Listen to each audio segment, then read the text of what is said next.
ರಾಜ್ಯದ ಯಾವುದೇ 3 ಪಕ್ಷದ ಶಾಸಕರು ಅನುದಾನಿತರಾಗಿದ್ದಾರೆ. ರಾಜ್ಯದಲ್ಲಿ ಅಭಿವೃದ್ಧಿಗೆ ಸರ್ಕಾರದಿಂದ ಅನುದಾನ ಬರುತ್ತಿಲ್ಲ ಎಂದು ದೇವದುರ್ಗದ ಜೆಡಿಎಸ್ ಶಾಸಕಿ ಕೆ ಕರಿಯಮ್ಮ ಅಸಮಾಧಾನ ವ್ಯಕ್ತಪಡಿಸಿದರು. ರಾಯಚೂರಿನಲ್ಲಿ ಇಂದು ಸುದ್ದಿಗಾರರೊಂದಿಗೆ ಮಾತನಾಡಿದ ಅವರು, ಕೆಕೆಆರ್ಡಿಬಿ ಅನುದಾನ ಮಾತ್ರ ಬರುತ್ತಿದೆ, ಅದು ಬಿಟ್ಟರೆ ಬೇರೆ ಯಾವುದೇ ಅನುದಾನ ಬರುತ್ತಿಲ್ಲ.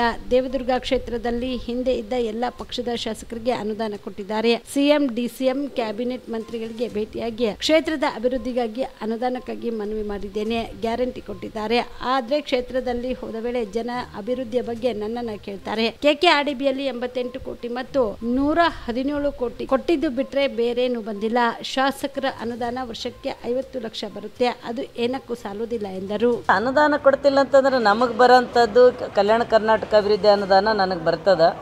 ಯಾಕಂದರೆ ನಮ್ಮ ಕ್ಷೇತ್ರ ಎಲ್ಲ ಎಷ್ಟು ಜನ MLAಗಳಾಗ್ಯಾರ ನನ್ನ ಕ್ಷೇತ್ರದಿಂದ, ಯಾವುದೇ ಪಕ್ಷ ಇರ್ಬೋದು, ಅವರು MLAಗಳಾದಂಥ ಸಂದರ್ಭದಲ್ಲಿ ಅವರಿಗೆಲ್ಲ ಸರ್ಕಾರಗಳಿದ್ದವು, ಸಾಕಷ್ಟು ಅನುದಾನಗಳು ಬರ್ತಿತ್ತು. ಈಗ ನಾನು ಶಾಸಕಳಾದ ಮೇಲೆ ಅನುದಾನ ಯಾಕೆ ಬಂದಿಲ್ಲ ಅಂದರೆ ನನ್ನ ಸರ್ಕಾರ ಇಲ್ಲ, ಹಂಗಾಗಿ ನನಗೆ ಸೀಮಿತ ಅಷ್ಟೇ. ನಮಗೆ ಏನು ಕಲ್ಯಾಣ ಕರ್ನಾಟಕ ಅನುದಾನ ಬಿಟ್ಟರೆ ಬೇರೆ ಅನುದಾನ ಬರೋದಿಲ್ಲ ಅನ್ನೋಂಥದ್ದು ನಾನು ಹೇಳೀನಿ.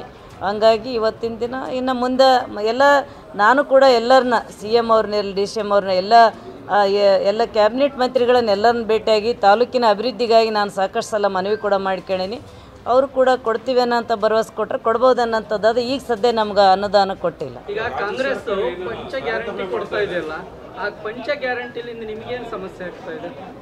ಇಲ್ಲ, ನಮಗೇನು ಸಮಸ್ಯೆ ಅಂತಂತಂದರೆ ನಮಗೆ ಅನುದಾನ ಬರ್ತಾ ಇಲ್ಲ ಅನ್ನೋಂಥದ್ದು ನಮಗದ. ಯಾಕಂದರೆ ಈಗ ಅನುದಾನ ಅವರಿಗೆ ಗ್ಯಾರಂಟಿಗಳು ಕೊಟ್ಟಿರೋದ್ರಿಂದ ನೇರವಾಗಿ ಜನರ ಒಂದು ಇದಕ್ಕೆ ತಲುಪ್ತದ. ಆದರೆ ನಾವು ಹೋದಂಥ ಸಂದರ್ಭದಲ್ಲಿ ಜನ ನಮ್ಮನ್ನು ಕೇಳ್ತಿರ್ತಾರೆ, ಕೆಲವೊಂದು ಮೂಲಭೂತ ಸೌಕರ್ಯಗಳನ್ನು ಕೇಳ್ತಿರ್ತಾರೆ. ಶಾಲೆಗಳಿರ್ಬೋದು, ರಸ್ತೆಗಳಿರ್ಬೋದು, ಚರಂಡಿ ಇರ್ಬೋದು, ಕುಡಿಯೋ ನೀರಿಂದಿರ್ಬೋದು. ಯಾಕಂದರೆ ಕಲ್ಯಾಣ ಕರ್ನಾಟಕ ಅನುದಾನದಲ್ಲಿ ಕೆಲವೊಂದು ನಿಯಮಗಳದಾವೆ, ಅದನ್ನಷ್ಟೇ ತೊಗೋಬೇಕಂತಾದ. ಜನ ಕೇಳಿದ ನಾವು ಕಾಮಗಾರಿಗಳು ತೊಗೊಳಕ್ಕಾಗ್ತಾ ಇಲ್ಲ ಅಂದಾಗ ನಮಗೂ ಬೇಸರ ಆಗ್ತದೆ. ಯಾಕಂದ್ರೆ ನನಗಷ್ಟೇ ಅಲ್ಲ, ಇಡೀ ರಾಜ್ಯಾದ್ಯಂತ ಎಲ್ಲ MLAಗಳು ಕಾಂಗ್ರೆಸ್, BJP, JDS. ರೈತ ಬಾಂಧವರೆಲ್ಲ ನಮಸ್ಕಾರ. ನಮ್ಮ ಕಲಬುರಗಿ ಜಿಲ್ಲೆಗೆ ಈಗ ಆಲ್ರೆಡಿ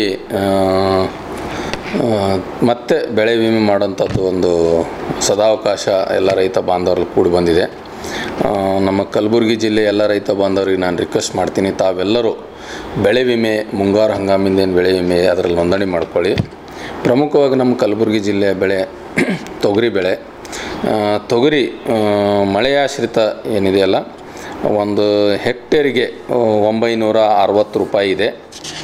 ಸಮ್ ಇನ್ಶೂರ್ 48,000 ರೂಪಾಯಿ ಇದೆ.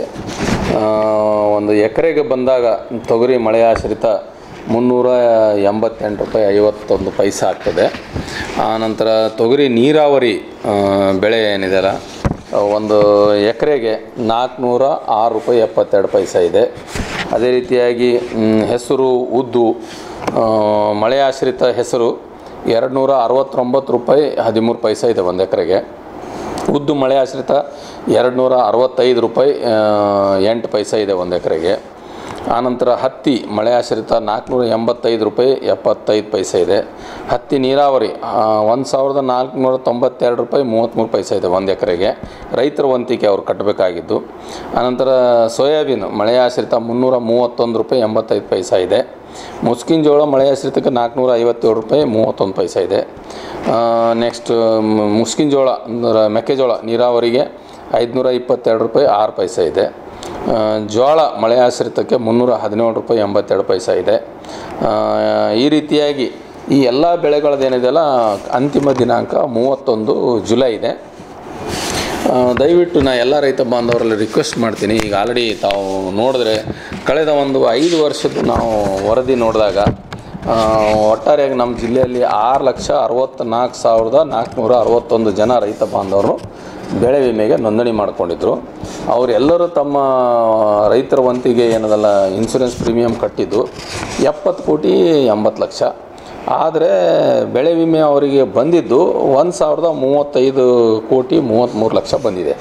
ಇದನ್ನೆಲ್ಲ ನೋಡಿದಾಗ ನಮ್ಮ ರೈತ ಬಾಂಧವರಿಗೆ ಭಾಳಷ್ಟು ಪಟ್ಟು ಹೆಚ್ಚು ಬೆಳೆ ವಿಮೆ ಬಂದಿದೆ. ಮತ್ತು ನಮ್ಮ ಕಲಬುರಗಿ ಜಿಲ್ಲೆಯ ಏನು ಬಿತ್ತನೆ ಕ್ಷೇತ್ರ ಇದೆ, ಇದು 90% ಪ್ರದೇಶ ಮಳೆ ಆಶ್ರಿತ ಇದೆ. ಮಳೆ ಮೇಲೆ ಅವಲಂಬನೆಯಾದಂಥ ನಮ್ಮದು ಪ್ರಮುಖವಾದ ಪ್ರದೇಶ. ಅದಕ್ಕಾಗಿ ನಮ್ಮಲ್ಲಿ ಏನಾಗ್ತದೆ, ಮಳೆ ಕೆಲವೊಂದು ಸಲ ಮಳೆ ಬರ್ಬೋದು, ಕೆಲವೊಂದು ಸಲ ಮಳೆ ಕಡಿಮೆ ಹೆಚ್ಚಿಗೆ ಬರ್ಬೋದು. ಇಂಥ ಒಂದು ಸನ್ನಿವೇಶ ಇದ್ದಾಗ ಬರ ಬರ್ತದೆ, ಇಲ್ಲ ನೆರೆ ಬರ್ತದೆ. ಅದಕ್ಕೆ ತಾವು ತಮ್ಮ ಬೆಳೆಗೆ ಸಂರಕ್ಷಣೆ ಮಾಡ್ಕೊಳ್ಳೋಕ್ಕೆ ಬೆಳೆ ವಿಮೆ ಏನಿದೆಲ್ಲ ಒಳ್ಳೆಯ ಒಂದು ಸದಾವಕಾಶ ಇದೆ.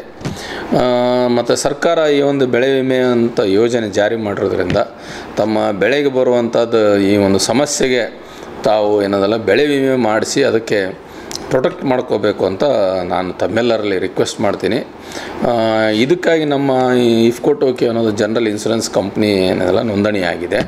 ಅದಕ್ಕೆ ನಾನು ತಮ್ಮೆಲ್ಲರಲ್ಲಿ ರಿಕ್ವೆಸ್ಟ್ ಮಾಡ್ತೀನಿ, ದಯವಿಟ್ಟು ಕಲಬುರಗಿ ಜಿಲ್ಲೆಯ ಎಲ್ಲ ರೈತ ಬಾಂಧವರು ಬೆಳೆ ವಿಮೆಗೆ ಕಡ್ಡಾಯವಾಗಿ 31 ಜುಲೈ ಒಳಗಡೆ ತಮ್ಮ ಸಮೀಪದ ಗ್ರಾಮವನ್ನು ಅಥವಾ ನಮ್ಮ ಏನು ಸಾಮಾನ್ಯ ಸೇವಾ ಕೇಂದ್ರ ಅಂತೀವಿ, CHC ಸೆಂಟ್ರು, ಇಲ್ಲಾಂದರೆ ತಮ್ಮ ಸಮೀಪದ ಪೋಸ್ಟ್ ಆಫೀಸು, ಇಲ್ಲ ತಾವು ಯಾವ ಬ್ಯಾಂಕಲ್ಲಿ ಲೋನ್ ತೊಗೊಂಡ್ರೆ ಆ ಬ್ಯಾಂಕು, ಅಥವಾ ನಮ್ಮ ಸೊಸೈಟಿಗಳಿದಾವೆ, ಪ್ಯಾಕ್ಸ್ ವ್ಯವಸಾಯ ಸೇವಾ ಸಹಕಾರ ಸಂಘ, ಅಥವಾ DCC ಬ್ಯಾಂಕು, ಇಲ್ಲ ಯಾವುದಾದ್ರೂ ಖಾಸಗಿ ಬ್ಯಾಂಕ್, ಎಲ್ಲಾದರೂ ಹೋಗಿ ತಾವು ಇದರ ಒಂದು ಪ್ರೀಮಿಯಮನ್ನು ಪಾವತಿಸಬಹುದು. ದಯವಿಟ್ಟು ಪಾವತಿಸಿದ ಪ್ರೀಮಿಯಮ್ದು ರಸೀದಿ ಇಟ್ಕೊಳ್ಳಿ ತಮ್ಮ ಹತ್ರ. ಯಾವ ಬೆಳೆಗೆ ಯಾವ್ದು ಇನ್ಶೂರೆನ್ಸ್ ಎಕ್ನಾಲಜ್ಮೆಂಟ್ ನಂಬರ್ ಇಟ್ಕೊಂಡು ತಾವೆಲ್ಲರೂ ಮುಂದಿನ ದಿವಸದಲ್ಲಿ ಲೋಕಲೈಸ್ ಕೆಲಾಮಿಟಿ ಅಂತ ಹೇಳ್ತೀವಿ, ಮಳೆ ಏನಾದರೂ ಹೆಚ್ಚು ಬಂದರೆ, ಅಥವಾ ಬರ ಬಂತು ಅಂದರೆ ಮಿಡ್ ಸೀಸನ್ ಅಡ್ವರ್ಸಿಟಿ ಅಂತ ಹೇಳ್ತೀವಿ, ರಾಶಿ ಹಂತದಲ್ಲಿ ಪೋಸ್ಟ್ ಹಾರ್ವೆಸ್ಟ್ ಲಾಸಸ್ ಇರ್ತದೆ, ಇಲ್ಲಾಂದರೆ ಬೆಳೆ ಕಟಾವು ಆಧಾರದ ಮೇಲೆ ಇನ್ಶೂರೆನ್ಸ್ ಬರ್ತದೆ. ಅದಕ್ಕೆ ಸಾಕಷ್ಟು ಪ್ರಮಾಣದಲ್ಲಿ ಇನ್ಶೂರೆನ್ಸ್ ರೈತ ಬಾಂಧವರು ಮಾಡ್ಕೊಳ್ಳೋಕೆ ಅನುಕೂಲ ಇದೆ. ತಾವೆಲ್ಲರೂ ಜುಲೈ 31 ಒಳಗಡೆ ಇನ್ಶೂರೆನ್ಸ್ ಮಾಡಿಸ್ಕೊಳ್ಳಿ ಅಂತ ತಮ್ಮೆಲ್ಲರೂ ರಿಕ್ವೆಸ್ಟ್ ಮಾಡಿ. Thank you.